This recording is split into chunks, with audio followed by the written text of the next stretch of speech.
पाहता लोचनी सुख झाले वो साजणी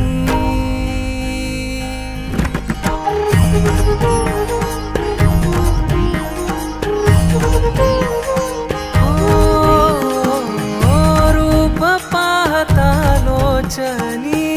सुख झाले वो साजणी रूप पाहता लोचनी सुख झाले वो साजणी